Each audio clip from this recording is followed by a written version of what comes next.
This is Melodic Investor. My name is Antoine. Thank you for tapping in and checking out this video. Please like and subscribe for more good content and more conversations.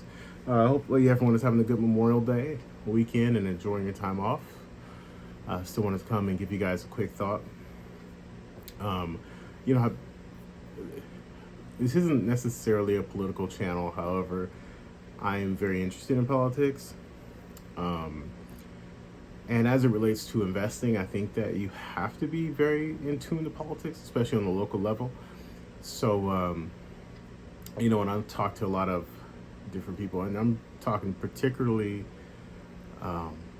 black men like myself, I was listening to, and this wasn't directed to a black man, but I feel like it's applicable. I was listening to CNN, and it was, I forget the gentleman's name. I'll probably get a butcher this, but Skamarish. I can't think of his name. I'll have to, if I find it, I'll put the link in the description below. That being said, he had on a Professor Scott Galloway, I believe his name is, and he, talked about how young men are rapidly underserved in across most platforms, and how they're kind of overlooked.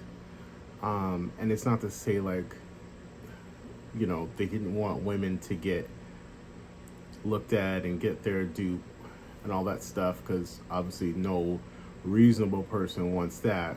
But he was saying like how the Democratic Party in particular has failed young men, and why the Republican and specifically the Trump campaign wants to hone in on that age group. I think it was between like 18 to 40. They feel left out. And as I'm listening to this and then, talking to other black men, I'm like, I also hear them on CNN talking about how black men are not supporting Kamala Harris because they don't feel like, once again, they're left out of the equation. And I don't know if it's a direct attack or, because I don't know that. I don't know these people's intent. I can only go by what I see and how I feel and how talking to my small circle. So this is not factual. This is just my anecdotal experience.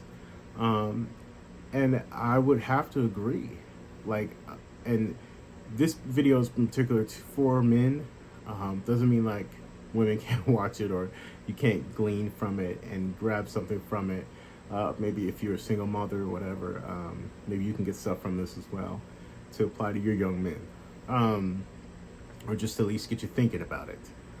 Because remember, the goal of my content is to try and get us thinking about the money. Whether you like it or not, we all need it, and we need more of it. And money is the only thing I feel like that's gonna solve issues for us in our communities, and particularly in the black community. Money creates opportunity, creates generational wealth. You're gonna have lower crime rates because you have more opportunity. You're less likely to rob someone if you got money, right? Now, that being said, I know it's a very nuanced conversation and I'm being very probably cut and dry here, but I wanted to at least get my thoughts off about it. As I'm talking to other black men in that age group, and who are of that age and getting older, like myself, I'm almost 40. And, we kind of all feel the same way. We all just started coming into our own and started like breaking a lot of generational curses and started accumulating some sort of wealth, or we're just on that, the trajectory's looking good, our trajectory is looking good, and we don't want to lose it. And nor should we, right? And, everyone likes to say, oh, you shouldn't be so money hungry, or money's the root of all evil. And by the way, that's incorrect. The love of money is all. is the root of all evil. That being said, everybody wants money. I don't love it, but I love it. I use it as a tool, and I love what it can provide. You see what I'm saying? It's like having your favorite hammer or drill. Like, no, I'm comfortable with this tool, and I know how to use it to my benefit. You know what I mean? I don't want to just have all the nice things. If you have those things and you want those things, fine, go for it. Do you? But I know there's a lot of people that like the utility of money.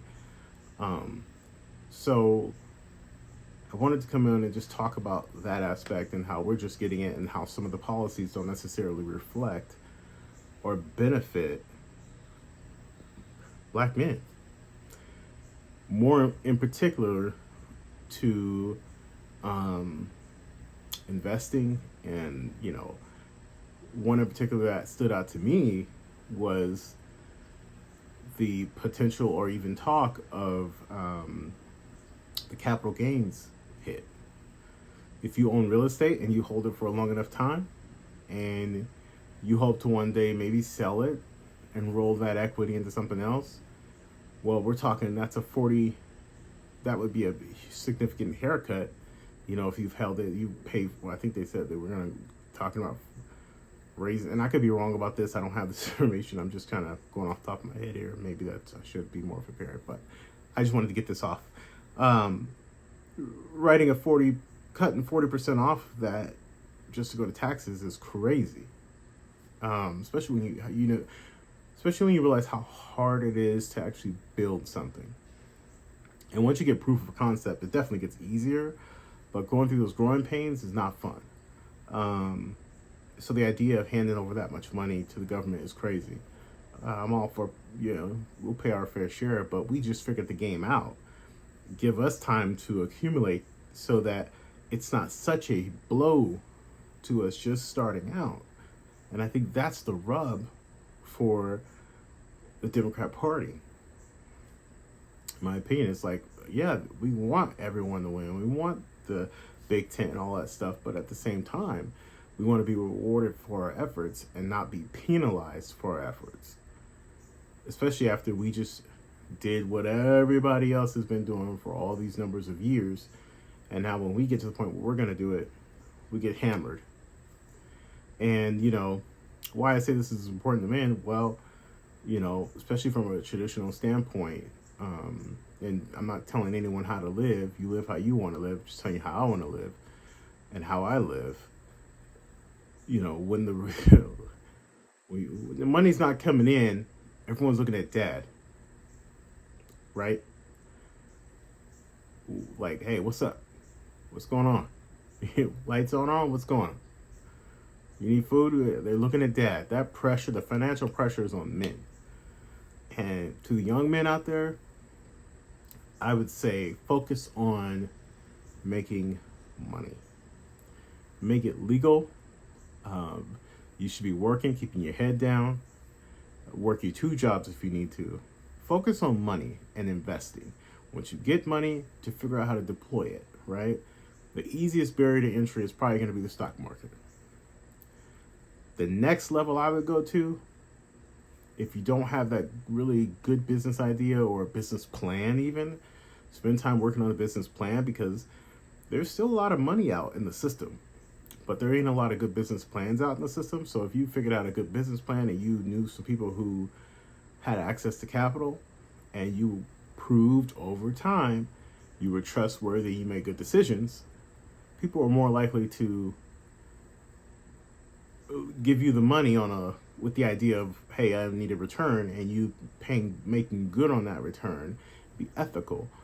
I feel like there's a shortage of those type of individuals. But for the young man, I just wanted to say, be encouraged. I was not raised with my father. I was raised by a single mother, 4 kids. Mothers out there, I get the struggle. But we gotta help our young men. Obviously, we're gonna help our young women too. I mean, I have a daughter, wife. I want them to succeed as well. Nieces, I want all of them to get it, but not at the expense of our young men. I feel like they are the fabric of our society. And, you know, I don't think needs to be the success of men doesn't need to be the downfall of women. Like, there's enough seats at the table for everyone to eat, and we mutually respect each other, which is how it should be. So I just wish there was more on that front, because, be honest with you, a little bit bummed that there wasn't more talk about how we're going to reach out and make it more equitable for entrepreneurs and, you know, people who are willing to go out and take risks to create something from nothing, who come from humble beginnings. I know, like, I've been there, you know. I grew up in the house with no food and, you know, no lights, no running water, you know, things getting cut off at different times and you have to pivot. And I've been there, done that. No one wants to live like that, especially in America. You know, there's too much money swashing around in the system for anyone to have to live like that. So just wanted to come on and leave some thoughts. Please like and subscribe.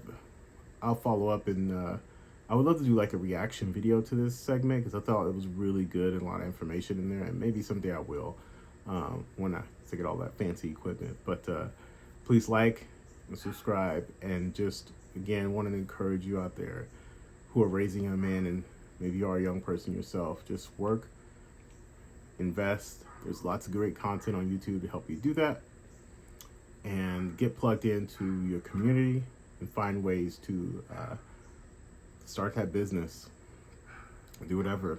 And we want to make money, and don't worry about women. I know could be tricky for a lot of young men, but you make money, women will come. Okay, you want to be able to take care of them when you do get them. So, hope this video was helpful and inspired someone to take action. I appreciate y'all. All right, take care. Bye.